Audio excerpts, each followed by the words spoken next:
The legendary Master Sergeant now pushed a mop, invisible to all who rushed past. Only when the F-16, stubborn and silent for days, refused every solution did young Airman Greene notice his eyes. They weren't a janitor's eyes, they tracked the aircraft with knowing precision.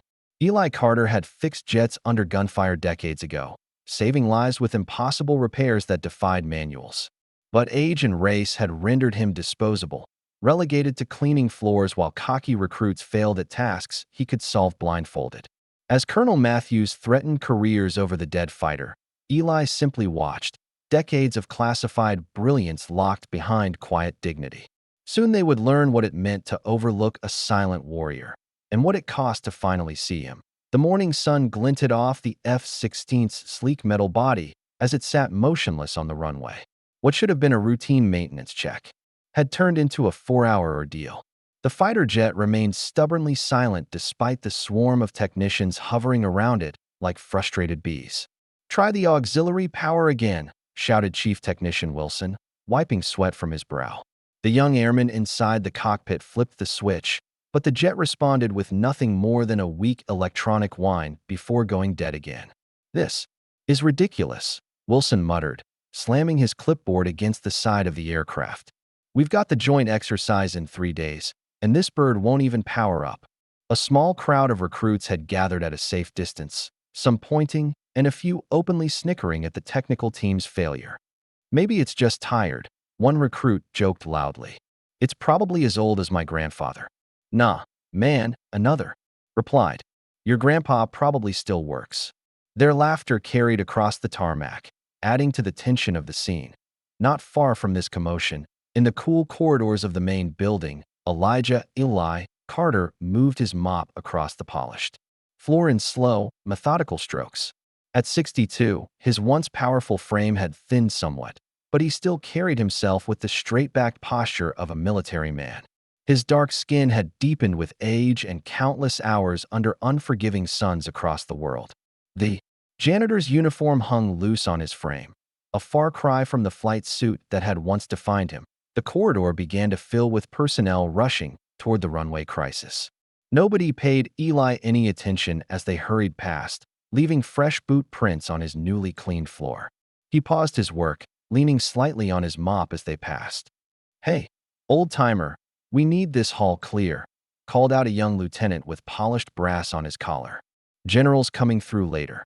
He didn't wait for a response before rushing onward, already talking into his radio. Eli nodded silently and resumed his work, moving his equipment to the side of the corridor, in his office overlooking the runway. Colonel James Matthews stood with his hands clasped behind his back, watching the scene unfold through reinforced glass. At 54, Matthews was an imposing figure, 6'2", with close-cropped gray hair and the hardened face of a career military man who'd climbed the ranks on ambition and connections rather than field experience that a young aide entered with. A tablet.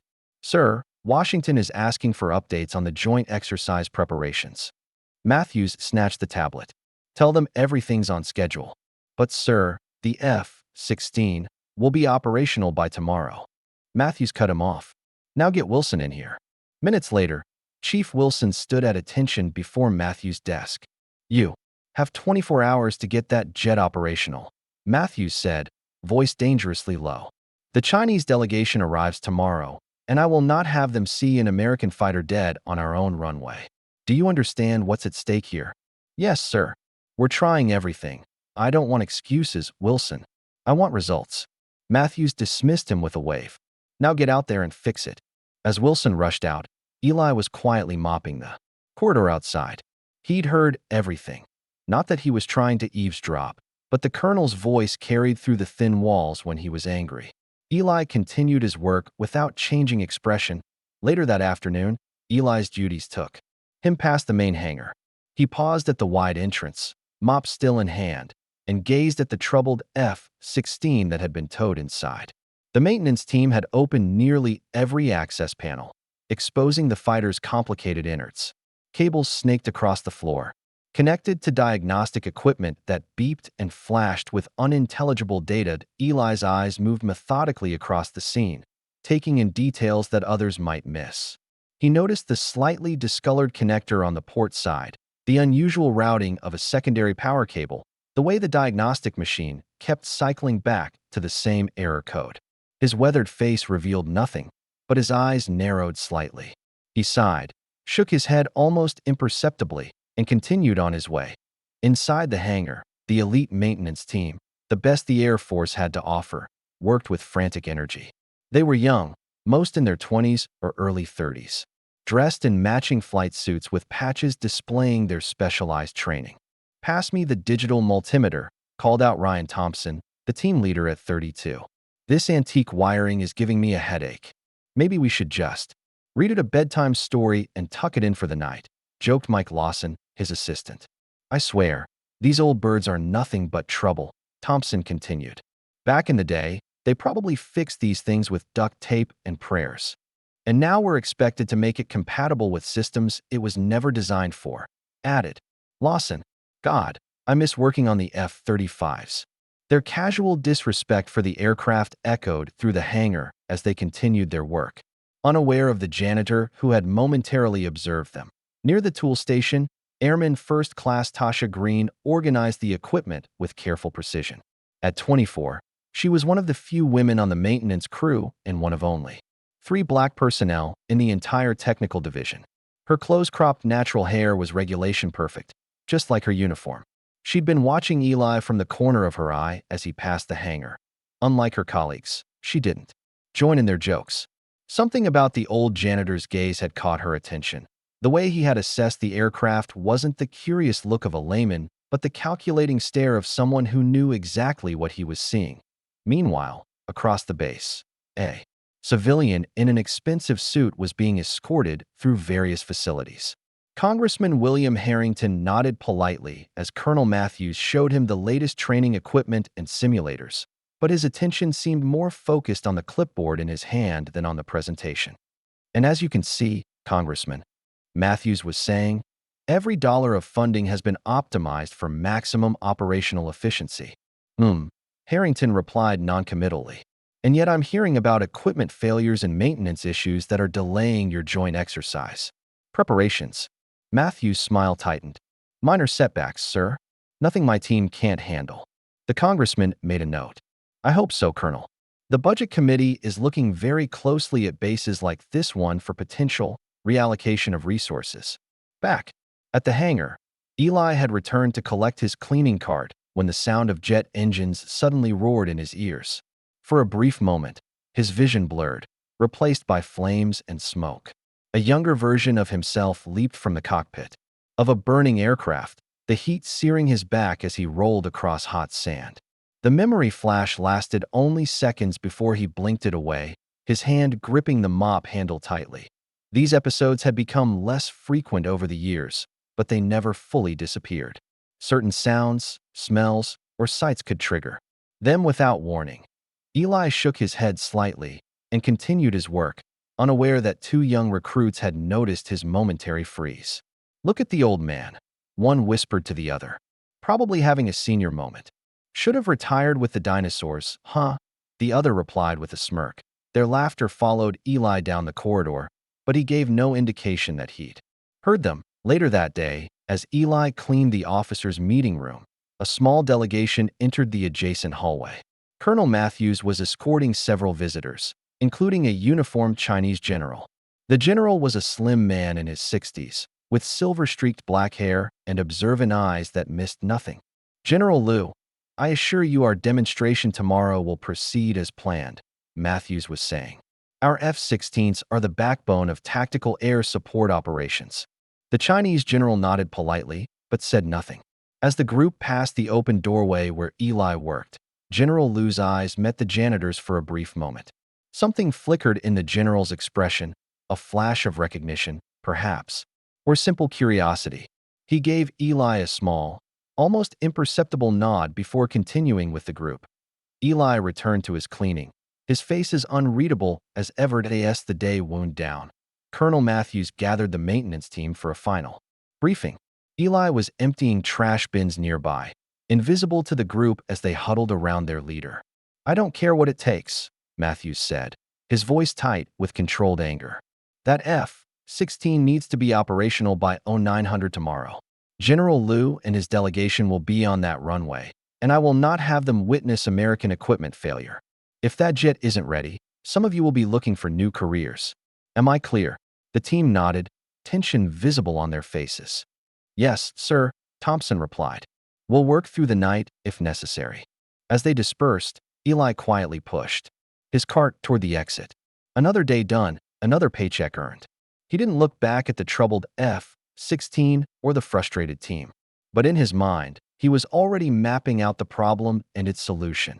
Information he kept to himself as he punched out and headed toward the modest off-base apartment he called home. Morning arrived with the base already buzzing with activity. In the quiet of the information systems office, Tasha Greene sat at a computer terminal, her fingers moving quickly across the keyboard. She'd arrived an hour before her shift, using the time to satisfy a curiosity that had kept her awake most of the night. Elijah Carter, she typed into the military personnel database. The search returned dozens of results, which she narrowed by adding Air Force. Still too many. She added technical sergeant and above, narrowing the field further. There, a file with a red tag indicating classified content. Tasha hesitated. She had clearance for basic personnel files, but accessing classified information without authorization was a serious offense. Yet something about the janitor's eyes yesterday had stirred her curiosity beyond caution. She tried a different approach, opening a browser and searching public records. Old newspaper clippings appeared, most from the 80s and 90s. One headline caught her eye. Air Force Technical Team receives unit citation. The grainy photo showed a group of airmen, and there in the back row stood a younger Elijah Carter, his posture military straight, his expression serious. Another article mentioned Master Sergeant Carter as part of a specialized aircraft recovery team operating in classified theaters. Most details were redacted, but the article praised the team's extraordinary technical innovations under combat conditions. She found his name on an Air Force honor board from 1992, listed among recipients of the Distinguished Flying Cross. The citation itself was mostly blacked out, with only fragments visible, under intense enemy fire, and saved the aircraft and crew through unprecedented technical intervention. What are you doing here so early, Greene? Tasha jumped, quickly closing the browser windows. Sergeant Willis stood in the doorway, coffee in hand. Just getting a head start on the day, sir, she replied, heart racing. Willis nodded, seemingly uninterested.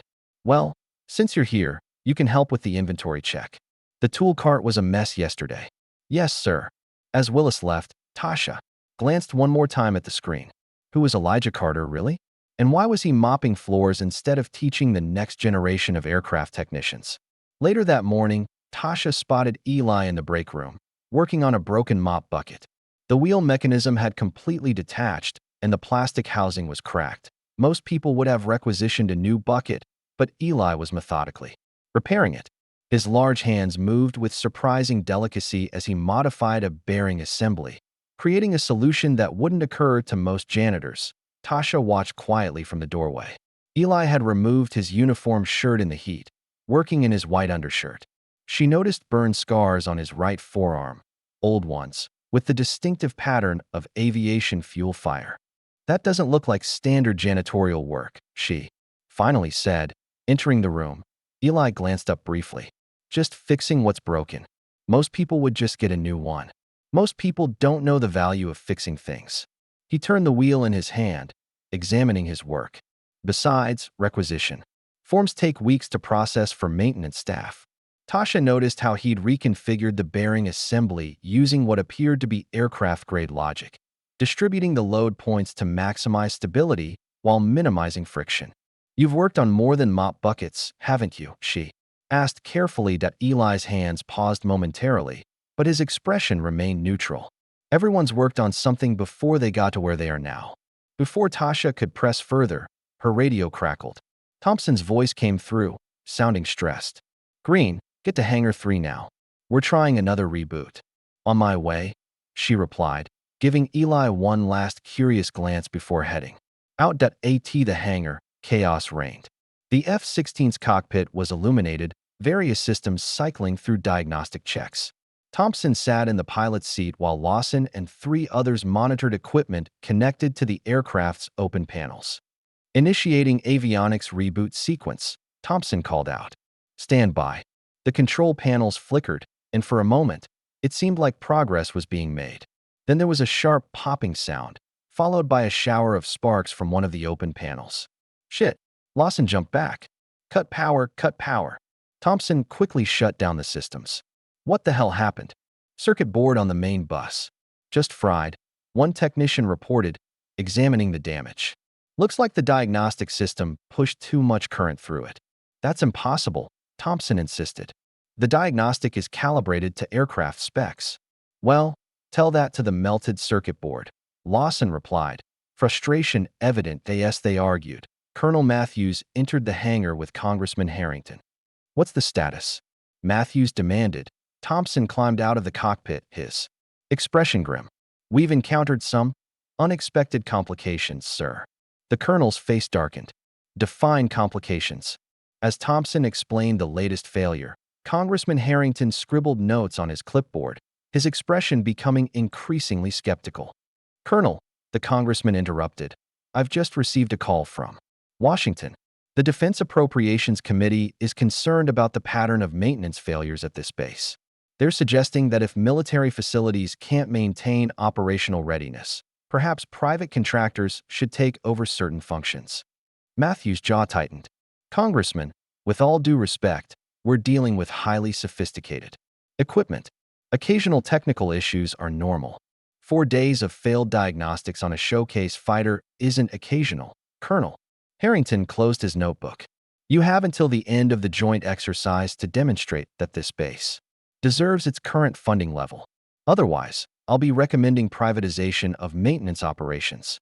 After they left, Thompson kicked a toolbox, sending wrenches scattering across the floor. Great.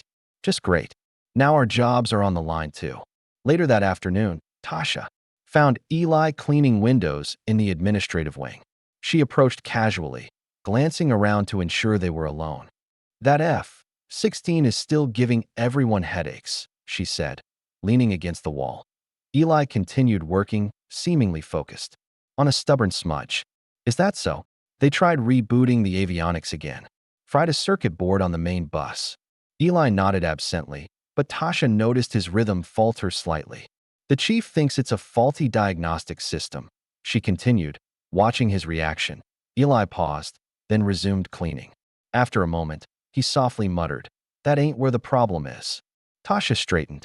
What do you mean? But Eli had already moved on to the next window, his face once again an unreadable mask. Mr. Carter, she pressed, if you know something about that jet, I know about windows, Ms. Greene, he replied evenly. And right now, these need cleaning. Before she could respond, voices approached from around the corner. Thompson and 2 junior technicians appeared, engaged in heated discussion about the F-16. Still nothing, Thompson was saying. We've replaced the circuit board, but the system's rejecting every diagnostic attempt. One of the technicians noticed Tasha talking to Eli and nudged Thompson. Hey, Greene, making friends with the mop guy? Thompson smirked. Maybe he can fix it with a broomstick, huh? Tell him we could use a good sweeping in the hangar after today's disaster. They laughed as they passed, not bothering to lower their voices. Tasha's face flushed with anger, but Eli's expression never changed. He simply dipped his cloth back in the cleaning solution and moved to the next window. How can you just take that? She asked quietly. Eli finally looked directly at her. Ms. Greene, I learned long ago that a man's worth isn't measured by other people's opinions of him. That night, as the base quieted, Eli sat alone in his small apartment, staring at an old wooden box on his kitchen table. After a long moment, he opened it, revealing a collection of military patches, faded photographs, and a small notebook. The notebook contained technical diagrams, notes, and observations from decades of aircraft maintenance. He flipped through the yellowed pages until he found what he was looking for, schematics for F-16 electrical systems, annotated with his own careful handwriting that a memory surfaced. Afghanistan, 2001. Their forward operating base under attack.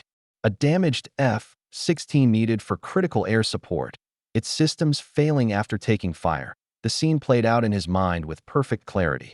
Smoke filled the air as bullets kicked up dust around him.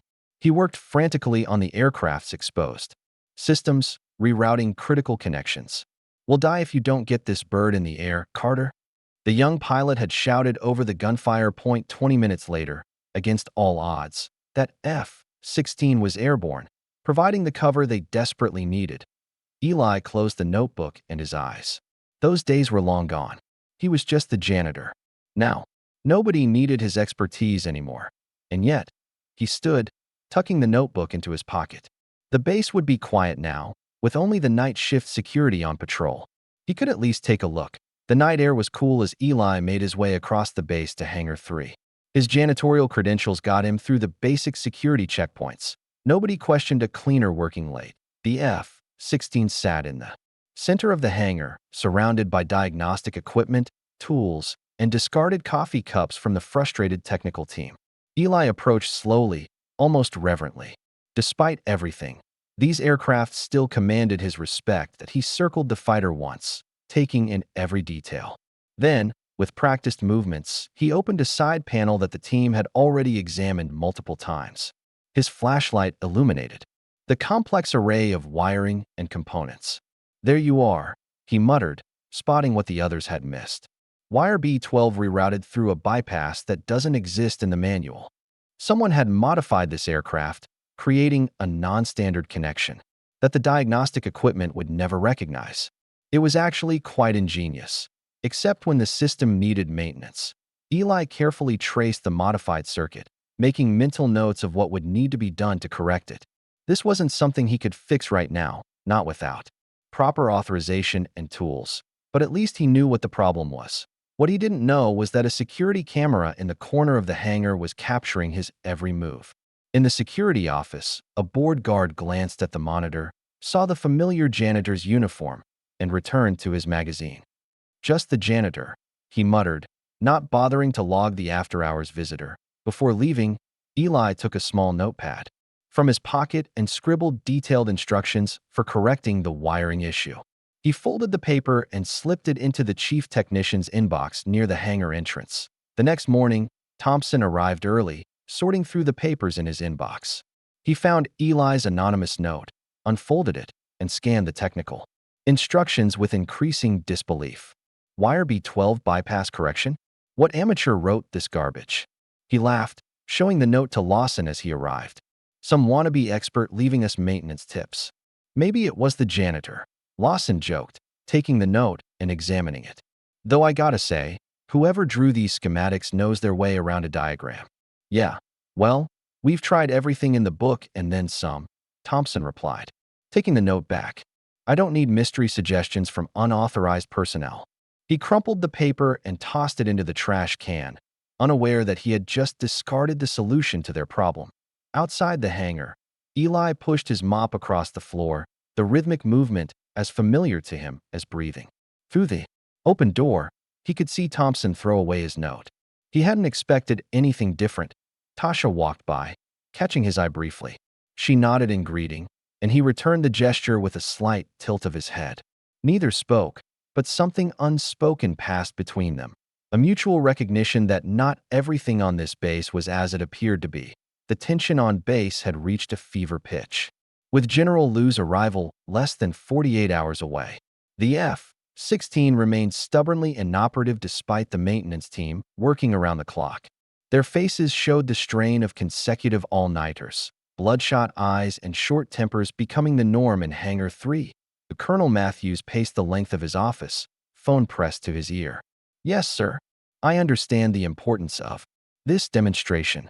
His knuckles whitened as he gripped the receiver. No, sir. I'm not making excuses. We will have that aircraft operational before the general's arrival. He slammed the phone down, breathing heavily.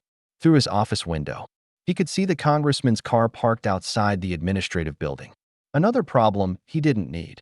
Moments later, Congressman Harrington entered without knocking, his aide trailing behind him with the ever-present clipboard.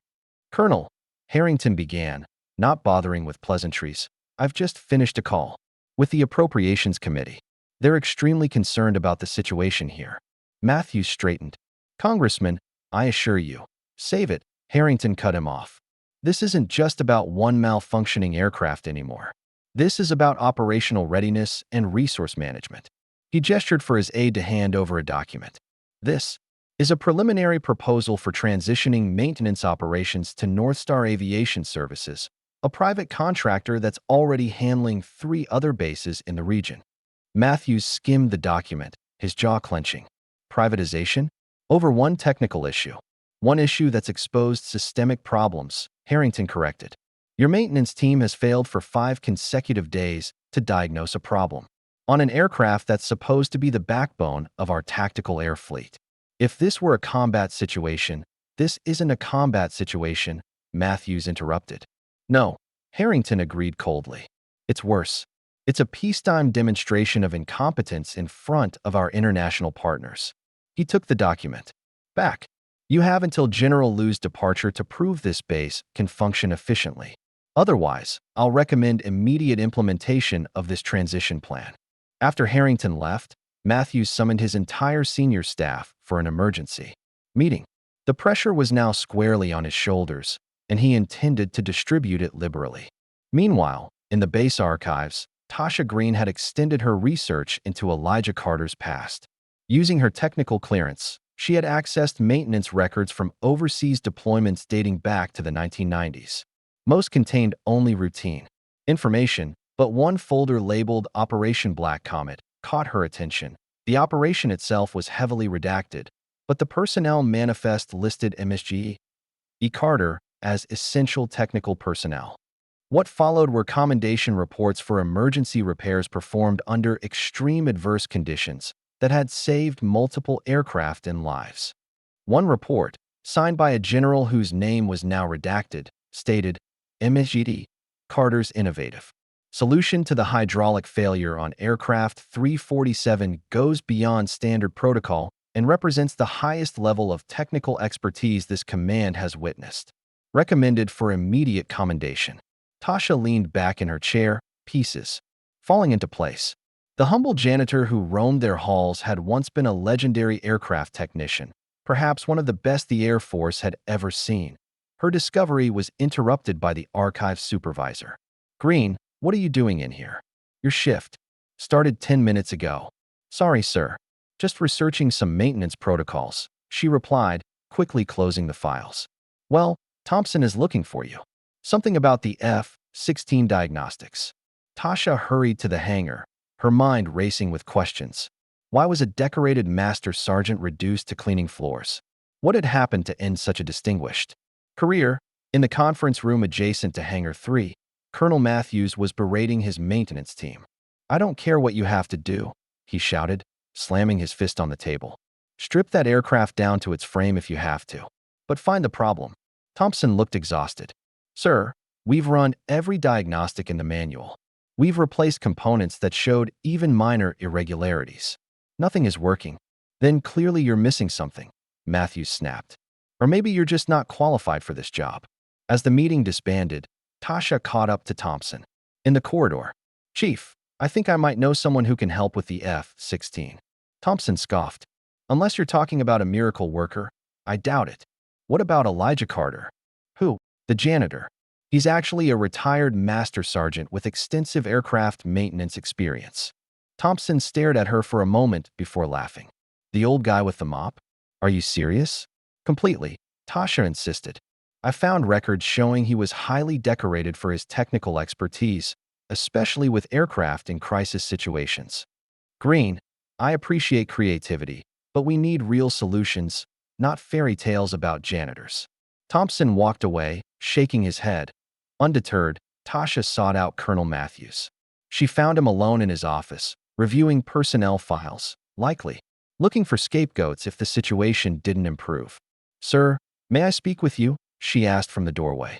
Matthews waved her in impatiently. Make it quick, Airman. Sir, I believe there's someone on base who might be able to help with the F-16 situation. Elijah Carter, the janitor? Matthews interrupted, his tone incredulous. Yes, sir, but he's also a retired master sergeant with significant experience in aircraft maintenance. I found records indicating he received multiple commendations for solving complex technical issues under pressure. Matthews leaned back in his chair, studying her. And you think a retiree who's been mopping floors for years can succeed where my trained team has failed? I think it's worth trying everything at this point, sir. The colonel's expression hardened. Airman Greene, if he was that good, he wouldn't be cleaning floors. There's a reason people end up where they do in life. He stood, signaling the end of the conversation. Focus on your assigned duties and leave personnel decisions to those qualified to make them. Dismissed and discouraged, Tasha found Eli cleaning the windows of the recreation hall. He worked methodically, seemingly oblivious to the base-wide tension. They don't know who you are, she said without preamble. Eli continued cleaning, his rhythm unbroken. That's so. I found your service records. Operation Black Comet. The commendations. Your reputation for fixing the unfixable. Eli finally paused, turning to face her. His expression remained neutral, but his eyes held a hint of something. Recognition, perhaps, or resignation. Doesn't matter, he said quietly. I know who I am. It does matter, Tasha insisted. That F-16 is still grounded. The entire base is on the verge of being privatized. People who respect your skills should be making the decisions here, not people who, Ms. Greene, Eli interrupted gently. The military works in certain ways. Chain of command. Respect for rank. Those aren't just words. They're the foundation of how things function, even when the foundation is cracked. Eli almost smiled, especially then. Later that afternoon, against her better judgment, Tasha convinced Eli to attend the daily technical briefing. They stood at the back of the room as Thompson outlined the latest failed attempts to resolve the F-16 issue. We've replaced the entire avionics control module, Thompson concluded. Still no response from the primary systems. At this point, we're considering component-level replacement of the entire electrical harness. The room fell silent, the enormity of that task hanging in the air. It would take weeks, not days. Eli cleared his throat softly. All eyes turned to him, most registering surprise at the janitor's presence in a technical meeting. The problem's not electrical, he said, his deep voice calm and assured. It's software patched over a grounding fault that runs through the landing gear harness. The silence deepened before Thompson broke it with a laugh. Well, would you look at that? The janitor has opinions on avionics now. Several technicians joined in the laughter. One called out, "You want a wrench, Pops? Maybe sweep up while you're offering advice." Colonel Matthews, who had been observing from the doorway, stepped forward. "Mr. Carter, this is a restricted technical briefing. I don't recall authorizing your presence here." Eli stood straight, decades of military bearing evident despite his janitor's uniform. "No, sir, you didn't." "Then I suggest you return to your authorized duties," Matthews said coldly. "And to be clear, those duties do not include entering the hangar or approaching the aircraft. You stick to your mops. Is that understood?" "Perfectly, sir," Eli replied, his dignity intact as he turned and left the room. Tasha remained, her face flushed with anger and embarrassment. Matthews noticed her expression. "Airman Greene, was this your idea?" "Yes, sir," she admitted. "Report to Major Wilson for reassignment. You're off the maintenance team until further notice." That evening, as darkness settled over the base, Tasha found Eli in the empty mess hall. He sat alone at a corner table, a cup of coffee cooling before him, reading a paperback novel worn from multiple readings. "I'm sorry," she said, sliding into the seat across from him. "I thought they would listen." Eli closed his book. "People hear what they're ready to hear. But that F-16 isn't my responsibility anymore," he finished for her. Tasha leaned forward. "What if we made it your responsibility? Just for tonight?" Eli raised an eyebrow. "I have access to the hangar," she continued. "Night shift is minimal. We could get in, you could show me what to look for, and I could fix it under your guidance." "That would be a direct violation of orders," Eli noted. "Yes, it would." Tasha didn't flinch. "But sometimes doing the right thing means breaking a rule. Or two." Eli studied her for a long moment. "You'd risk your career on the word of a janitor?" "No," she replied. "I'd risk it on the expertise of Master Sergeant Elijah Carter, one of the most decorated aircraft technicians in Air Force history." Something flickered in Eli's eyes, a spark of the man he once was, perhaps. He checked his watch. Hangar 3, 2300 hours. Bring a flashlight and a socket wrench set. At 11 p.m., The base had settled into its night routine. Security patrols moved in predictable patterns, easily avoided by someone who'd spent years observing them. Tasha met Eli at the service entrance to Hangar 3, using her access card to slip them inside. The F-16 loomed in the dim emergency lighting, surrounded by abandoned diagnostic equipment. Eli approached it with reverence, running his hand along, its fuselage like greeting an old friend.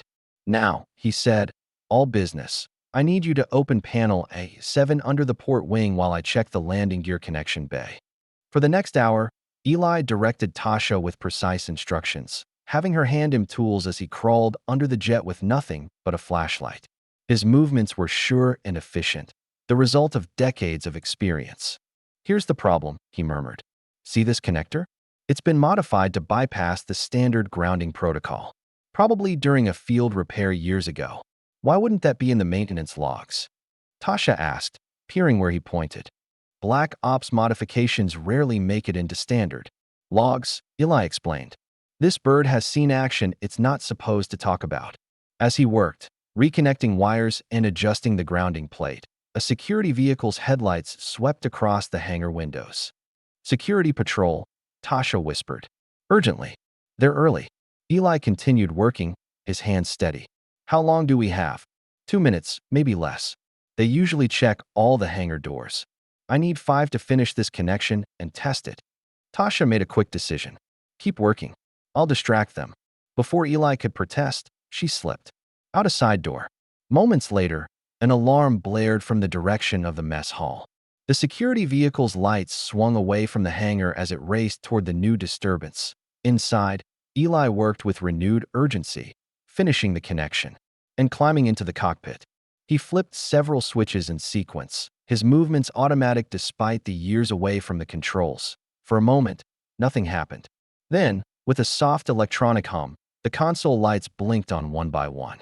The systems began their startup sequence, displays illuminating in the darkened hangar. Eli allowed himself a small smile as he powered down the aircraft and climbed out. The F-16 wasn't fully operational yet. It would need further adjustments, but it had awakened for the first time in days. By the time Tasha returned, slightly out of breath from evading security, Eli was wiping his fingerprints from the tools and replacing them exactly as they had found them. "Did it work?" she asked. "Partially," he replied. "It needs a second pass tomorrow, but the core systems are responding now." "You did it," Tasha grinned. "They'll have to listen to you now." Eli shook his head. "No. Tomorrow, Thompson's team will run diagnostics, find the system responding, and claim they fixed it themselves. And that's fine." "That's not fine," Tasha protested. That's the way it goes sometimes," Eli interrupted gently. "Now let's get out of here before your mess hall distraction is discovered." Morning brought a flurry of activity to Hangar 3. Word had spread quickly that the F-16 systems were suddenly responding to diagnostics, and the maintenance team was claiming a breakthrough. Must have been that last circuit board replacement, Thompson was telling anyone who would listen. Sometimes these old systems just need time to integrate new components. Colonel Matthews stood before the aircraft, watching as the technicians ran through startup procedures. The cockpit displays glowed steadily, and the hydraulic systems hummed with proper pressure for the first time in days. "It's responding across all primary channels, sir," Lawson reported. "We still have some calibration to do, but the main systems are green." Matthews nodded, visible relief on his face. "Excellent work, Thompson. I want a full report on my desk by noon. And make sure that bird is 100% operational before General Liu's arrival tomorrow." As the colonel turned to leave, his eye caught a security officer approaching with a tablet. The man leaned in close, speaking in low tones while showing Matthews something on the screen. Matthews' expression darkened. He glanced toward the F-16, then back at the tablet. "Show me the full footage," he ordered to eye in the security office. Matthews watched the night surveillance video with growing anger. There was Eli Carter, clearly entering the hangar after hours. And there was Airman Greene, assisting him as he worked. On the F-16. "Find Airman Greene," he ordered. "Bring her to my office immediately." Tasha was inventorying tools when security personnel escorted her to the colonel's office. She knew immediately what had happened. They'd been caught on camera. Matthews was waiting, The security footage paused on a clear image of Eli working on the aircraft. "Explain this," he demanded without preamble. Tasha stood at attention. "Sir, I escorted Mr. Carter to examine the F-16 last night. In direct violation of my orders." "Yes, sir. Do you realize I could have you court-martialed for this?" "Unauthorized. Personnel tampering with government property, breaching security protocols, sir." Tasha interrupted, knowing she was only digging her hole deeper. "Eli Carter is the reason that jet is running this morning. He identified and fixed a problem that our entire team missed for days." Matthews leaned forward. "The jet is running because my team fixed it. A janitor doesn't suddenly become an aircraft technician because he watches YouTube videos in his spare time." "No, sir," Tasha agreed, her voice steady. "But a master sergeant with 30 years of experience and multiple commendations for technical innovation doesn't stop being an expert just because someone put a mop in his hand." The colonel's face flushed. "I've had enough of this nonsense. You're confined to quarters pending disciplinary action." He picked up his phone. "And as for Mr. Carter, his access to this base is hereby revoked." An hour later, Eli was summoned to the administrative building. He knew what was coming. He'd seen this movie before. As he walked across the base, he noticed the change in atmosphere. The F-16 was being towed out to the runway for final testing. Surrounded by a crowd of technicians and officers, Colonel Matthews was waiting in the main hallway, several security personnel beside him. Behind them stood Thompson and his team, along with a gathering crowd of curious onlookers. "Mr. Carter," Matthews began loudly, ensuring everyone could hear, "security footage shows you accessing a restricted area and tampering with a critical aircraft last night. Do you deny this?" Eli stood straight, hands at his sides. "No, sir. You directly violated my orders and potentially endangered an $80 million aircraft." "The aircraft is functioning now, sir," Eli noted calmly. Matthews' jaw tightened. "Thanks to my technical team, not to a janitor playing mechanic." He stepped closer, his voice cutting. "You're nothing but a washed-up mechanic with delusions of grandeur, Carter. You had no business touching that aircraft." A ripple of uncomfortable laughter spread through the onlookers. Thompson smirked openly, nudging Lawson beside him, but then one man separated himself from the group gathered behind Matthews. General Liu stepped forward, his expression unreadable as he studied Eli. "Is your name Elijah Carter?" the Chinese general asked quietly. The hallway fell silent. Eli looked at the general, recognition dawning in his eyes. He nodded once. General Liu straightened and, to everyone's shock, offered a formal military salute. "Master Sergeant Carter, it has been many years." Matthews looked between them, confusion evident. "General Liu, you know this man?" "Know him," Liu repeated with a small smile. "Master Sergeant Carter once repaired my F-15 in enemy airspace while under direct fire.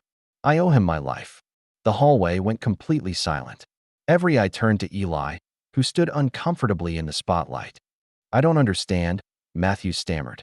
"He's our janitor." "In 1991, Liu continued, I was part of a joint training mission with your Air Force. My aircraft was damaged during an unexpected engagement. We were forced down in hostile territory." He turned to Eli. "This man was part of the recovery team. When enemy forces discovered our position, there was no time for evacuation.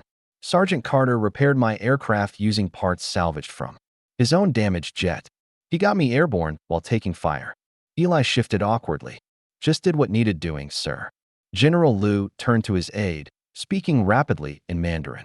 The aide nodded and produced a tablet, tapping through several screens before handing it to the general.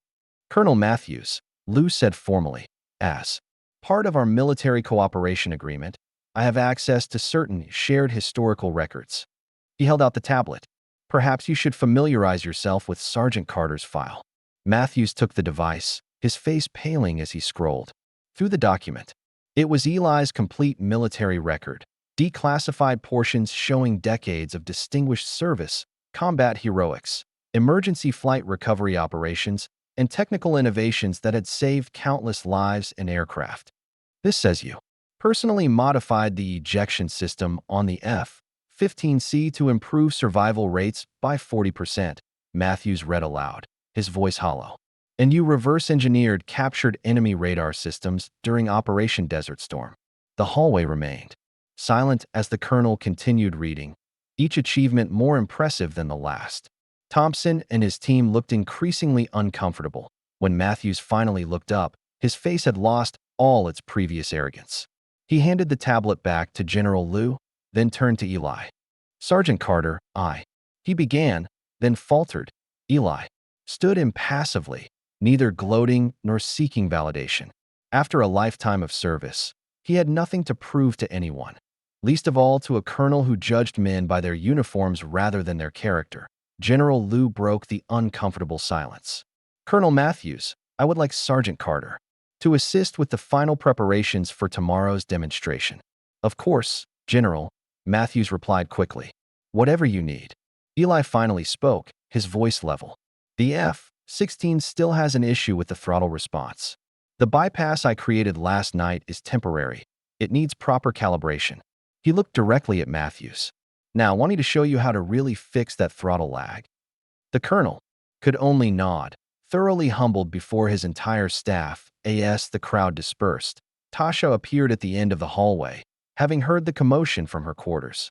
She watched as Eli walked toward the hangar, surrounded now by respectful technicians and officers who just hours ago had laughed at him. Their eyes met briefly across the distance. Eli gave her a small nod, acknowledgement of her faith in him when no one else had bothered to look beyond the janitor's uniform. She returned the nod, a smile spreading across her face. Sometimes, justice arrived in unexpected ways. Outside, the F-16 waited on the runway, no longer dead but awakened by the hands of a master who had been invisible for far too long. The hangar fell into a shocked silence that seemed to stretch for an eternity. The technicians who had laughed at Eli just days before now stared with wide eyes and slack jaws.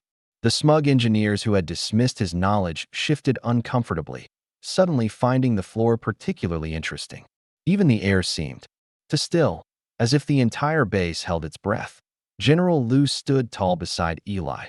The contrast between the Chinese officer's immaculate uniform and the janitor's worn overalls stark, yet somehow fitting. There was mutual respect between them, the kind forged only in moments when lives hang in the balance. "Perhaps," Liu said, addressing the silent crowd, "you would be interested to know exactly what Master Sergeant Carter did that day." His English was precise, each word carefully chosen. "We were conducting a joint training exercise, one of the first cooperative missions between our air forces after decades of mistrust." Liu's gaze swept across the faces watching him. "A mechanical failure, later determined to be sabotage, caused my aircraft to lose power over restricted territory. I was forced to make an emergency landing in an area controlled by insurgents hostile to both our nations." He placed a hand briefly on Eli's shoulder. "Sergeant Carter was part of the recovery team sent to extract me and secure the aircraft. What should have been a simple retrieval became a combat situation when enemy forces discovered our position." Thompson, the chief technician, leaned forward slightly, unable to hide his curiosity. "What happened?" Liu smiled faintly. "We were outnumbered. Evacuation helicopters could not approach due to heavy fire. The only escape was to repair my fighter jet, a task deemed impossible under ideal conditions, let alone under enemy fire. With limited tools." He turned to Eli. "This man, unarmed and exposed, worked on my damaged F-15 using parts salvaged from his team's disabled helicopter, duct tape, and a pocket toolkit.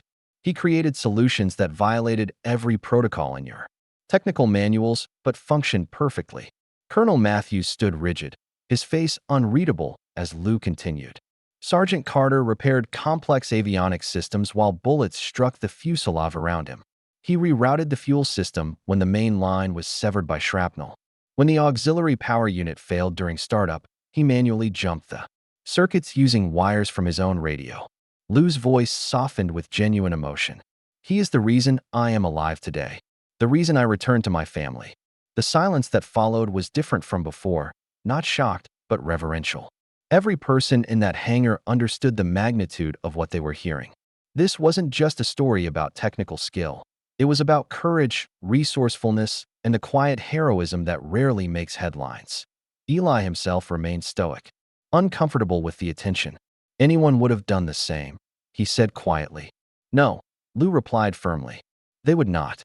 Colonel Matthews stepped forward, struggling to regain his composure and authority. Had I known who you were, Sergeant Carter, things would have been different. You did know. Eli interrupted, his voice level but firm. You just didn't care. The words hung in the air, simple yet devastating in their truth.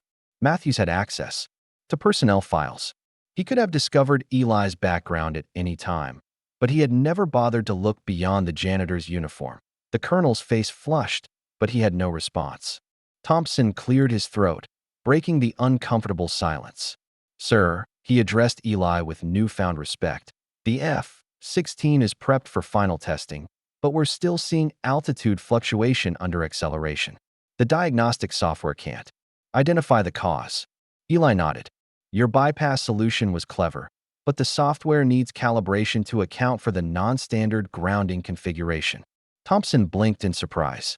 You know about that. I recognized it when I examined the aircraft. Eli didn't add that he'd spent hours the night before fixing what Thompson's team had missed for days. General Liu stepped forward. Colonel Matthews, I would like Sergeant Carter to lead the final preparations for tomorrow's demonstration. Matthews opened his mouth to protest, then thought better of it. Of course, General. Whatever you need. And, Liu added with authority, I request Airman Tasha Greene as his assistant. All eyes turned to Tasha, who stood at attention near the back of the group. Matthews glared at her briefly. She was supposed to be confined to quarters, but he couldn't refuse Liu's request without causing an international incident. Airman Greene will be assigned as requested, Matthews said stiffly. Liu nodded, satisfied. Excellent. Now, shall we proceed to the aircraft? The crowd parted as Eli walked toward the exit, followed by General Liu, Tasha, and a suddenly deferential Thompson. The rest of the technical team trailed behind, eager to witness what would happen next. Outside, the F-16 sat on the tarmac in the bright morning sun. Crew chiefs had already positioned maintenance platforms around it in preparation for the final systems check. Eli approached slowly, carrying his personal toolbox, retrieved from his locker where it had remained and used for years. As he walked, a strange hush fell over the gathered personnel. This wasn't just another maintenance operation, it was becoming something like a sacred ritual. Technicians who had mocked him yesterday now watched in reverence as Eli set down his toolbox and circled the aircraft once, his experienced eyes taking in every detail. Thompson, Eli said, I'll need the technical manual for the avionics management system and the software patch history for this particular airframe. Yes, sir, Thompson replied without hesitation, dispatching a junior technician to retrieve the materials. Eli turned to Tasha. Airman Greene, I'll need you to access the auxiliary diagnostic port while I check the stabilizer modules. Right away, she replied, unable to suppress a small smile of satisfaction. For the next 2 hours, Eli worked methodically, directing Thompson's team with quiet authority. He opened hidden access panels, traced complex circuitry, and identified 2 critical stabilizer modules that needed reconfiguration. Here's the problem, he explained, pointing to a junction box beneath the aircraft's spine. Whoever modified this bird created a smart workaround for the outdated grounding system, but the software still expects the standard configuration. He made precise adjustments, his large hands surprisingly delicate as they manipulated tiny components. Modern tech's only as smart as the man feeding it, he commented as he worked. The computer's looking for a signal in the wrong place because no one told it the wiring had been changed. Thompson leaned in, genuinely interested. So the diagnostic system kept reporting errors because it was checking a connection that didn't exist anymore. Exactly, Eli confirmed. Sometimes the old ways and the new need to talk to each other. This is a 30-year-old airframe running 21st century software. They speak different languages. As Eli closed the final panel, the tension was palpable. This was the moment of truth. If the F-16 still failed to function properly, everyone would be back at square one. Ready for startup sequence, Eli announced that a test pilot had been summoned and now climbed into the cockpit.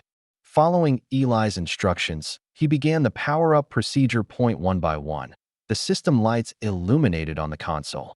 The hydraulics hummed to life. The control surfaces responded to the pilot's inputs with smooth precision. Throttle response. Eli called up. The pilot advanced the throttle carefully, steady and responsive. No lag detected.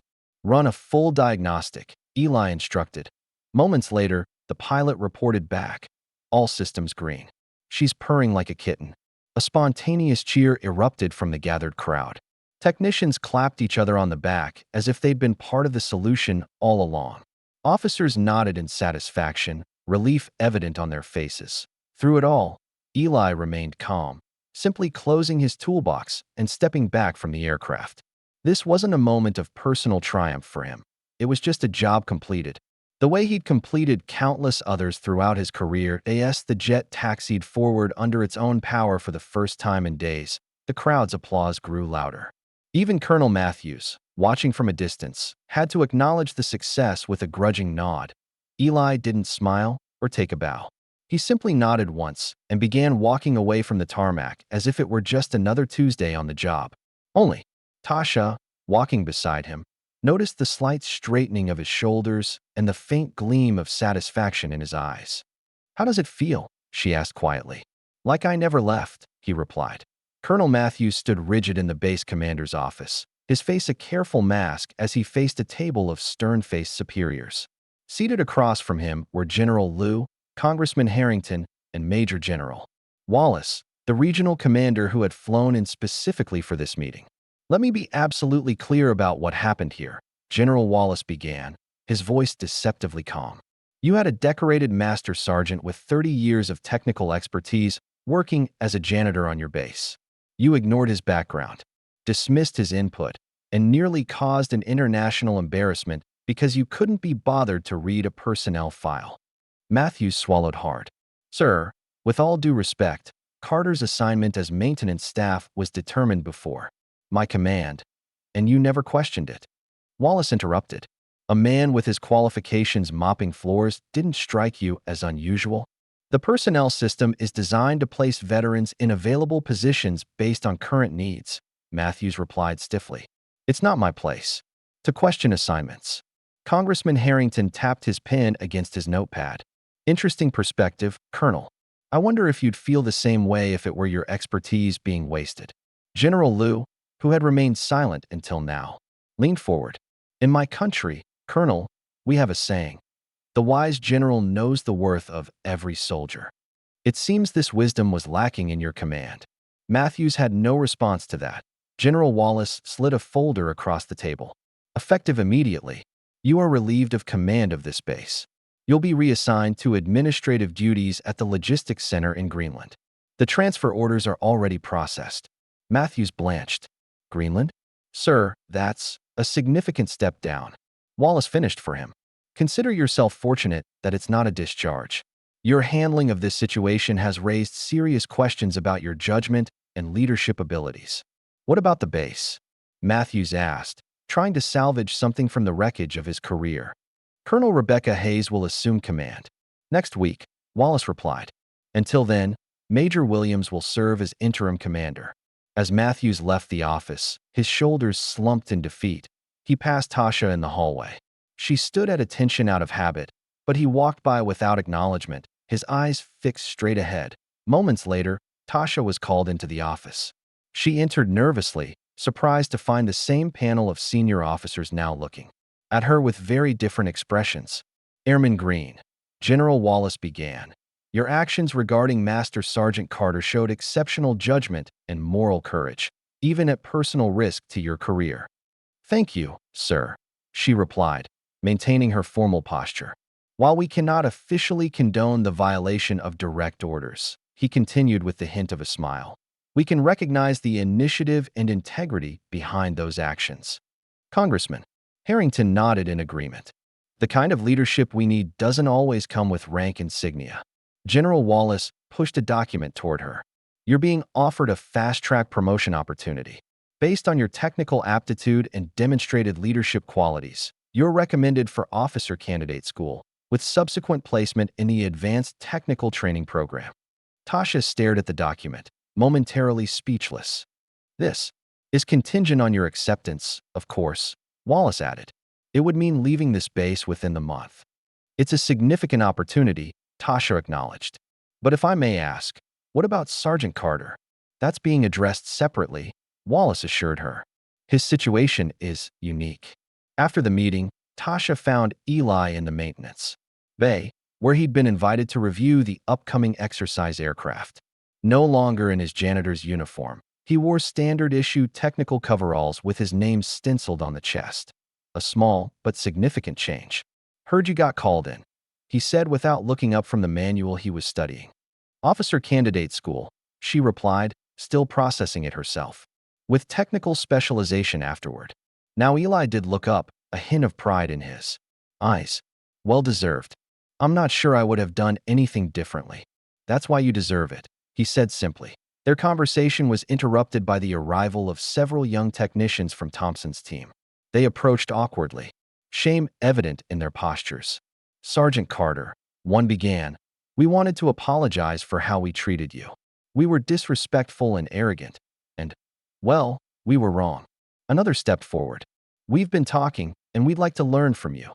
If you're willing to teach us, that is." Eli regarded them for a moment, then nodded. "Everyone starts somewhere. The real test is where you go once you know better." They seemed relieved by his gracious response, and as they left, more personnel approached with similar apologies and expressions of respect. Throughout the day, Eli accepted each one with quiet dignity, neither dwelling on past slights nor appearing to relish his newfound status. Later that afternoon, a military journalist arrived from the public affairs office. A young woman with a tablet and recording device. She scanned the hangar until she spotted Eli.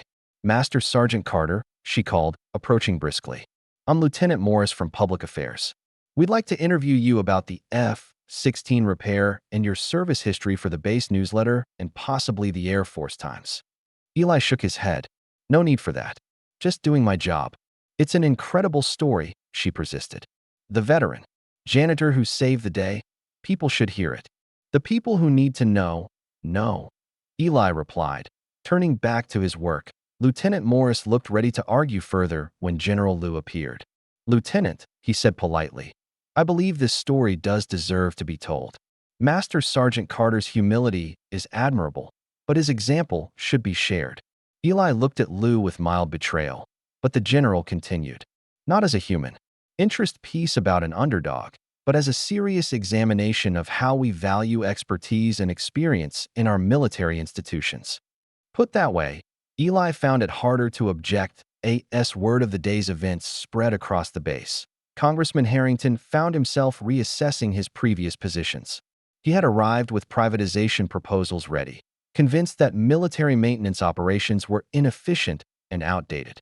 Now, watching Eli work with the younger technicians, he saw something valuable that no private contractor could replicate.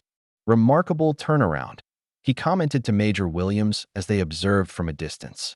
"One man makes that much difference. One man with the right knowledge, in the right place, with people willing to listen," Williams clarified. Harrington nodded thoughtfully. "I'll be withdrawing my privatization recommendation, and I'm going to propose a review of veteran pension reforms when I get back to Washington. Seems we're wasting a lot of valuable experience." While the base adjusted to its new reality, Eli found a quiet moment alone in the hangar office. His thoughts drifted back to his retirement ceremony 5 years earlier, or rather, the lack of one. There had been no formal recognition, no gathering of colleagues, just paperwork to sign and a handshake from an officer he barely knew. Too old, too black, too expensive. He'd overheard someone whisper as he cleared out his locker. Budget cuts were hitting hard that year, and keeping experienced senior non-commissioned officers on the payroll wasn't a priority. He'd been offered the janitorial position as a courtesy, better than nothing, they'd implied. Eli had accepted it quietly. After 30 years of service, he'd learned that sometimes the best response was dignified silence. But the memory still stung. His reflection was interrupted by Tasha, who entered with 2 cups of coffee. She set one on the desk in front of him. "What's on your mind?" she asked, taking the seat across from him. Eli took a sip before answering.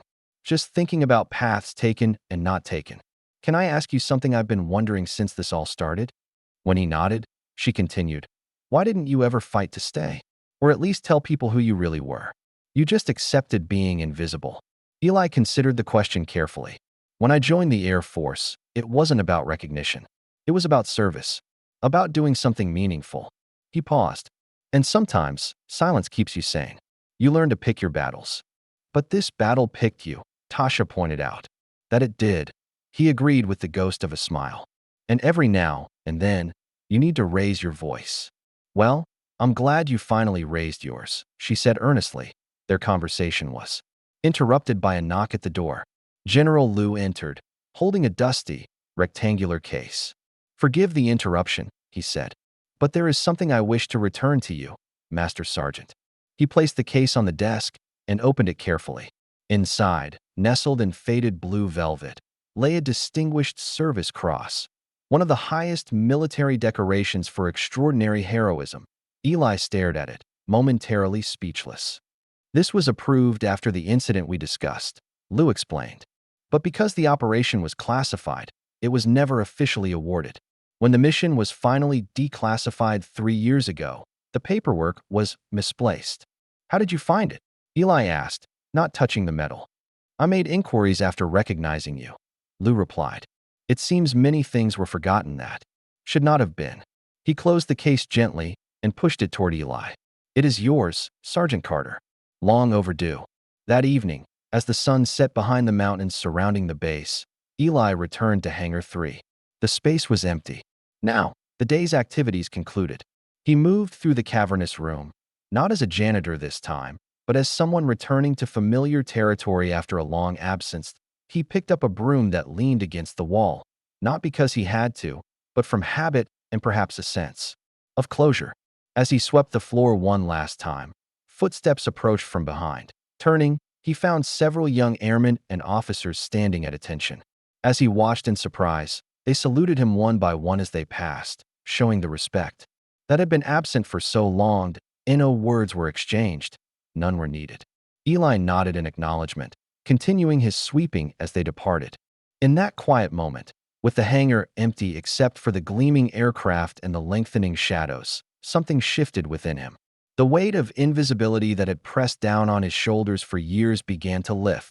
The F-16 that had sat dead on the runway was now ready to soar again, and perhaps, Eli thought as he put the broom away, so was he. The morning after the F-16's successful repair, Eli sat alone in the officers' mess hall, a privilege quietly extended to him without fanfare. Steam rose from his coffee cup as he read through technical manuals for the upcoming international air exercise. Despite the early hour, his mind was sharp, reconnecting with knowledge that had never truly left him. He was so absorbed that he didn't notice General Liu approaching until the man was standing before his table. Master Sergeant. Liu greeted him with a respectful nod. Eli started to rise, but Liu gestured for him to remain seated and joined him at the table. I hope I'm not interrupting your studies, Liu said, indicating the manuals. Just refreshing my memory, sir, Eli replied. Some things change faster than others in this business. Liu smiled. Indeed. He paused, choosing his words carefully. I have a proposition for you, Sergeant Carter. Eli waited, his expression neutral. The joint exercise will involve aircraft from 5 nations, including several vintage models that have been upgraded with modern systems. Liu leaned forward slightly. We need a technical advisor who understands both the old and new generations, someone who can bridge that gap when issues arise. Sounds like a job for Thompson's team, Eli suggested. They have expertise with current systems, Liu acknowledged. But as we saw with the F-16, that's only half the equation. He placed a folder on the table. This position would require travel to participating bases across the Pacific region. 6 months, possibly longer. Full technical advisory status, with appropriate compensation and respect. Eli looked at the folder but didn't open it. After so many years of being overlooked, the sudden spotlight felt foreign, almost uncomfortable. I appreciate the offer, General, he said carefully. But I've been invisible for a long time. Not sure I remember how to be anything else. Liu regarded him thoughtfully. When I was a young pilot, an instructor told me something I never forgot. He said, the sky doesn't care who you were yesterday. It only matters who you are today when you take the controls. He stood, leaving the folder on the table. Think about it. We depart next week. After Liu left, Eli opened the folder and reviewed the details of the position. The technical aspects energized him, complex aircraft integration, systems compatibility challenges, training opportunities. But the public-facing elements gave him pause. After years of working in the background, could he step into a role that put him at the center of attention? Later that day, Eli was reviewing schematics in the maintenance office when a young pilot entered. Second Lieutenant James Walker, the test pilot who had flown the F-16 after Eli's repairs, approached with an air of nervous respect. "Sergeant Carter, got a minute?" Eli looked up. "What can I do for you, Lieutenant?" Walker shifted his weight, suddenly seeming younger than his 25 years. "I wanted to thank you personally for fixing that F-16. When they told me to test it after days of failed attempts, I was, well, concerned doesn't quite cover it." "Just doing my job," Eli replied, his standard response to gratitude. "It was more than that," Walker insisted. "That aircraft responded better than any F-16 I've flown. Whatever you did, it wasn't just a repair, it was an improvement." Eli studied the young man more carefully. Walker had the eager eyes and slightly tense posture that Eli recognized from his own early days. The look of someone determined to prove himself in a world where mistakes could be fatal. "You remind me of myself at your age," Eli said. Surprising himself with the admission, Walker brightened. "Really? Same intensity?" Eli allowed himself a small smile. "Little less hair." The lieutenant laughed, relaxing slightly. "They say you flew combat missions before becoming a technical specialist. Is that true?" "Did my share," Eli acknowledged. "Different time, different war." "Any advice?" Walker asked. "For someone just starting out?" Eli considered the question. "Trust your instruments, but know your aircraft well enough to tell when they're lying to you. And remember, fancy technology is nice, but it's the basics that'll save your life when things go sideways." Walker nodded earnestly, clearly filing away each word. "Thank you, sir. That means a lot, especially coming from you." As the lieutenant turned to leave, Eli felt something shift inside him, a connection to his past self through this young pilot's eyes. For the first time in years, he saw his own experiences as valuable not just to himself, but to the next generation later. That afternoon, Tasha found Eli in Hangar 4, examining one of the vintage aircraft slated for the joint exercise. "There you are," she called as she approached. "I've been looking all over for you." "Problem with the F-16?" he asked, wiping his hands on a rag. "No, it's running perfectly." She grinned. "Actually, I came to tell you about my new assignment." Eli raised an eyebrow questioningly. "I've been promoted to technical supervisor of avionics," she announced proudly. "I get my own team and everything."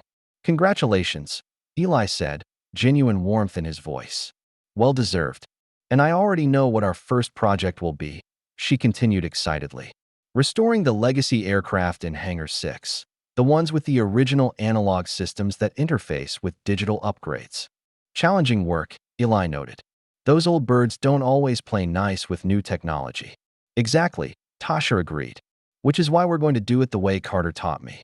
She emphasized his name with obvious respect, building bridges between generations instead of forcing one to conform to the other. Eli felt an unexpected surge of pride. His methods, his philosophy, they would live on through her work, even if he declined Lou's offer and returned to his quiet life. "You'll do well," he told her. "You have the right instincts." "I had a good teacher," she replied, even if it was just for a few days.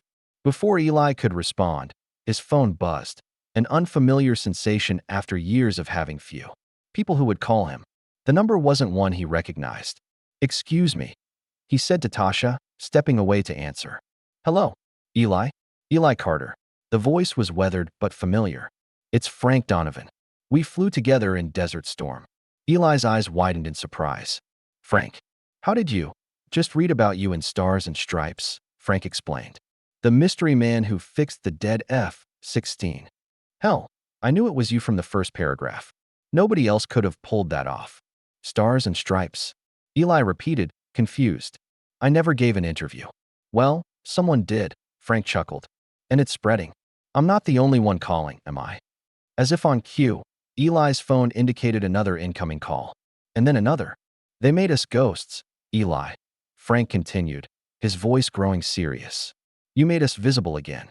Half the guys from our old unit are talking about it. You reminded everyone that experience still matters." After finishing the call, Eli returned, to find Tasha waiting patiently. "Everything okay?" she asked, noting his thoughtful expression. "Old friends," he replied. "Seems I've become something of a news item. Is that a bad thing?" Eli considered the question. Not sure yet. That evening, as he walked through the base housing area toward his small apartment, Eli noticed the difference in how people responded to him. Junior officers nodded respectfully. Enlisted personnel straightened their posture as he passed. Some even saluted, though he was in civilian clothes. That it was strange being seen after so many years of invisibility. Not unpleasant, just different. When he reached his apartment, he found another surprise waiting. 3 messages on his rarely used answering machine. The first was from his nephew in Chicago. "Uncle Eli, you're famous. Call me back." The second, from his sister. "About time they recognized you, little brother." The third was from a veterans organization offering him a speaking opportunity. Eli sat heavily on his worn sofa, overwhelmed by the sudden attention. Part of him wanted to retreat, to return to the simplicity of anonymity. But another part, a part he thought had died years ago, felt a stirring of purpose. The next morning, Tasha found him in the classroom adjacent to Hangar 3, where the junior technicians usually received their daily briefings. Eli stood at the whiteboard, diagramming an aircraft electrical system with precise, confident strokes. "I had an idea," she said when he paused. "What if we created a mentorship program? A way for veterans like you to work directly with recruits and young mechanics?" Eli considered the concept. Technical skills are already taught in formal training, but not the kind of knowledge that comes from decades of experience, Tasha countered. Not the intuition or the creative problem-solving you demonstrated with the F-16. That's harder to teach, Eli noted. Can't always put that in a manual. Exactly why mentorship matters, she insisted. There are probably hundreds of veterans with valuable expertise who've been sidelined like you were, and thousands of recruits who need more than just textbook knowledge. Eli studied the diagram he'd drawn on the board, a marriage of old and new systems, traditional mechanics alongside modern electronics. It was a visual representation of exactly what Tasha was suggesting, bridging generations of knowledge. Might have some merit, he admitted. Would you help design it? She asked. Even if you take General Liu's offer, you could lay the groundwork before you go. For the first time in their acquaintance, Eli smiled fully. Seems you've got it all figured out, Ms. Greene. The following day, Eli took his first walk through the base with his head held high since retirement. He wore neither his old uniform nor his janitor's coveralls, but simple civilian clothes with a small Air Force pin on his lapel. People greeted him with respect, including officers who had previously looked through him as if he were invisible. When he reached General Liu's temporary office, he knocked confidently. "Enter," Liu called. Eli stepped inside, where Liu was working with several aides on exercise preparations. "Sergeant Carter," Liu greeted him warmly. "Have you considered my offer?" "I have," Eli replied. "I'd like to accept, with one condition." Liu raised an eyebrow. "Yes, that the position includes developing a training program for underserved recruits," Eli stated, "and identifying other veterans whose expertise is being wasted." Liu studied him for a moment before nodding. "A worthy addition to the role. Consider it done. Then we have an agreement," Eli said, extending his hand. As they shook, Liu added, "The transport leaves tomorrow morning for the first site visit. Will you be ready?" "Yes," Eli answered without hesitation. After years of stagnation, he was suddenly eager to move forward. The next morning dawned clear and bright, perfect flying weather. Eli stood on the tarmac beside a sleek executive transport aircraft, a small duffel bag containing his few possessions at his feet. Nearby, Tasha and several others had gathered to see him off. "You're sure about this?" Tasha asked. "It's a big change." "Change was overdue," Eli replied. "Besides, someone needs to make sure these international exercises don't fall apart when the old tech meets the new. Well, don't forget about us little people when you're flying around with the brass," she teased. "Not likely," he assured her. A familiar voice called from behind them. "Sergeant Carter, one moment, please." They turned to see the young test pilot, Lieutenant Walker, hurrying toward them, followed by his squadron commander. "Lieutenant," Eli questioned. Walker saluted sharply.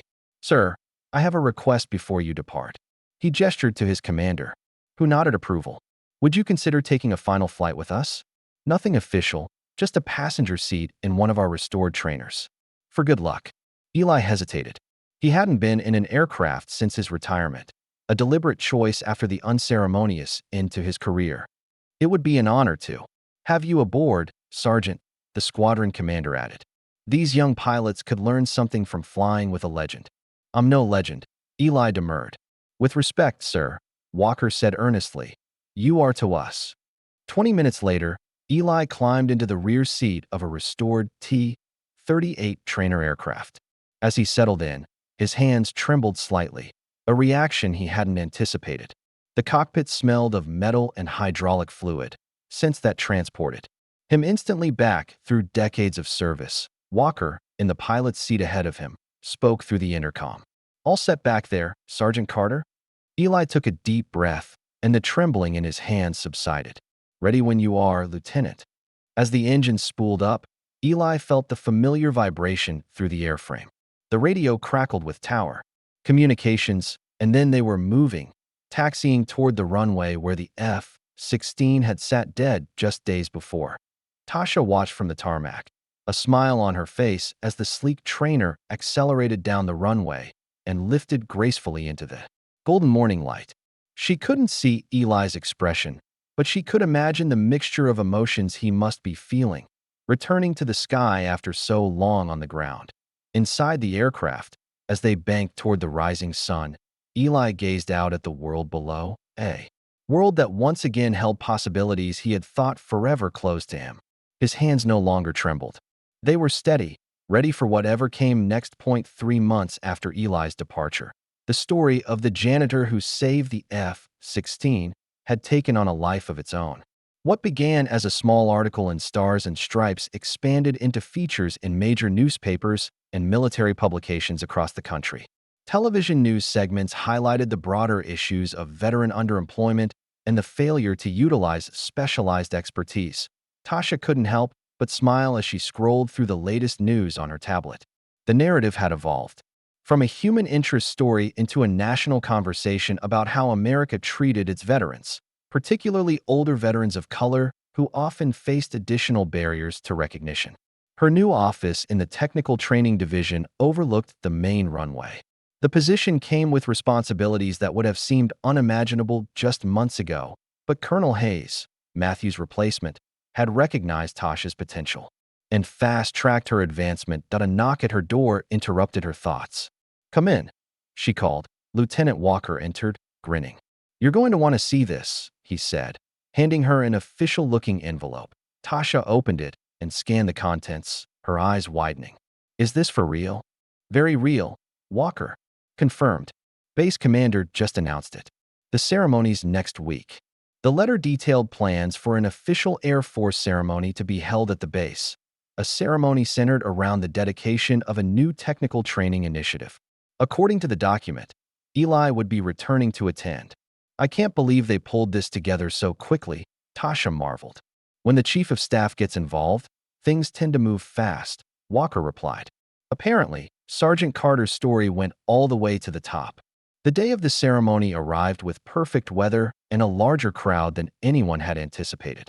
Military personnel from across the region had requested permission to attend, alongside veterans, media representatives, and various dignitaries. Tasha stood near the front of the assembled crowd, her freshly pressed uniform reflecting her new rank insignia. Beside her, Thompson and his team waited respectfully, a far cry from their dismissive attitude months earlier. A motorcade approached the ceremonial grounds where a stage had been erected.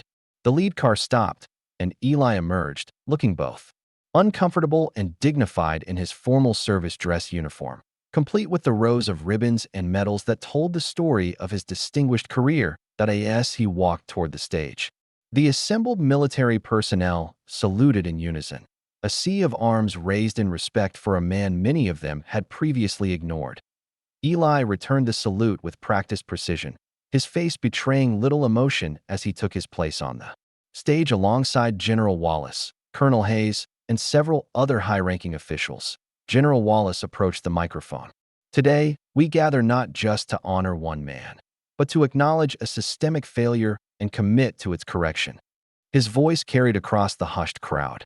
Master Sergeant Elijah Carter's story has illuminated a blind spot in our military culture, one where experience is sometimes discarded rather than treasured, where veterans with invaluable skills are overlooked because of age, race, or outdated personnel systems. The general gestured to a large covered plaque nearby. It is my honor to unveil the Carter Initiative, a veteran-led engineering corps that will revolutionize how we integrate experience with innovation.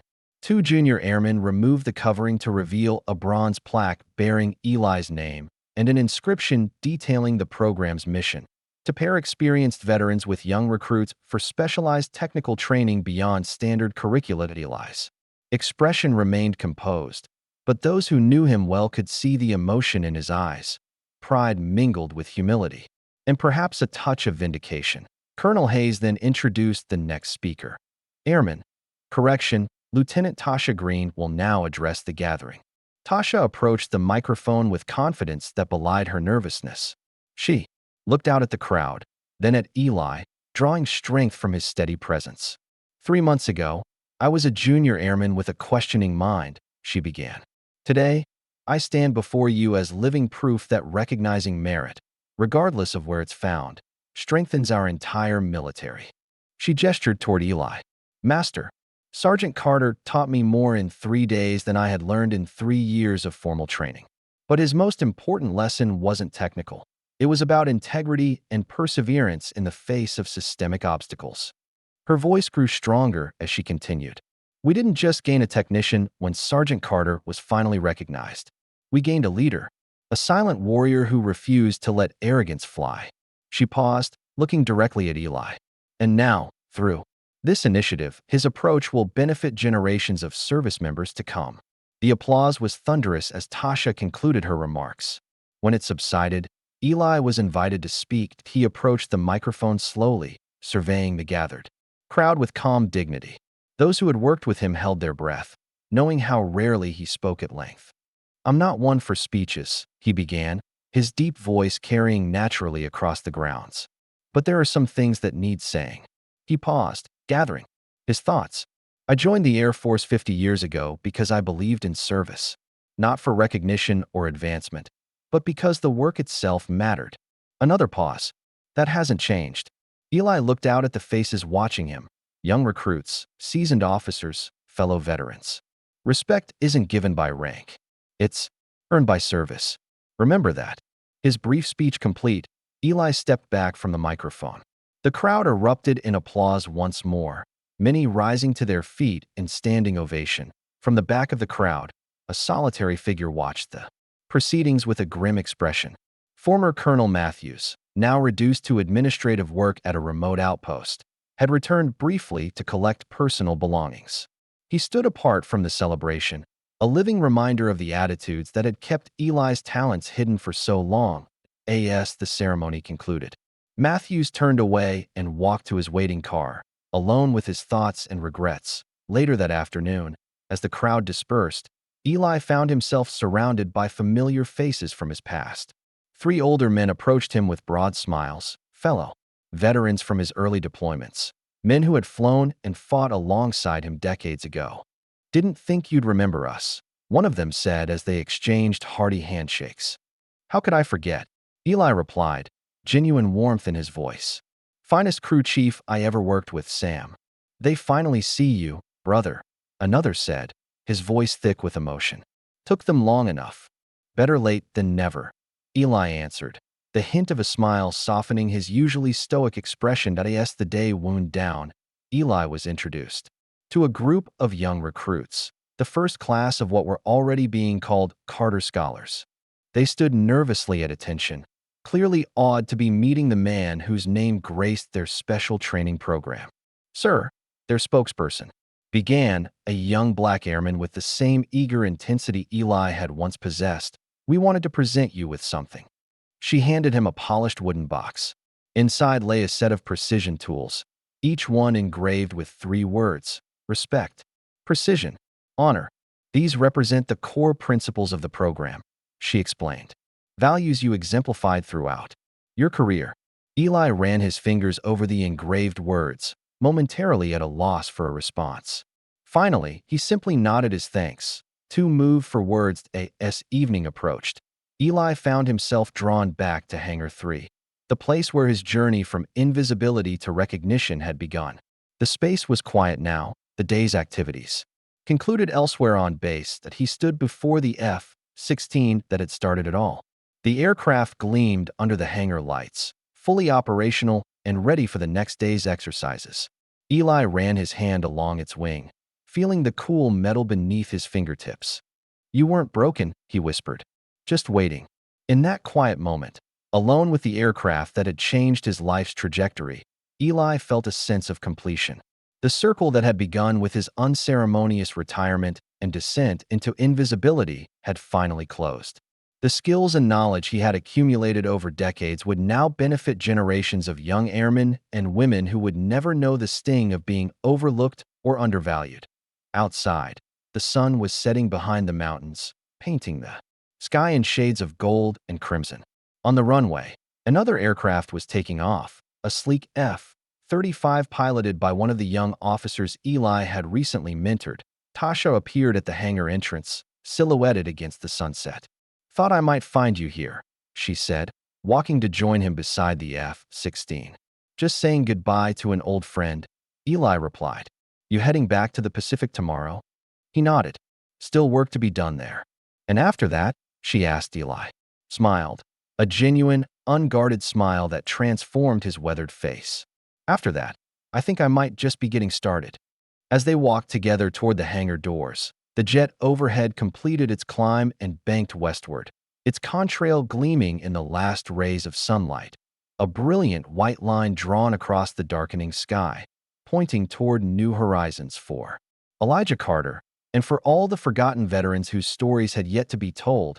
A new day was beginning. What invisible heroes walk among us today, their wisdom and talents hidden behind society's blind assumptions? If this story moved you, please like, subscribe, and share to ensure more untold legends like Eli's find their voice in our world.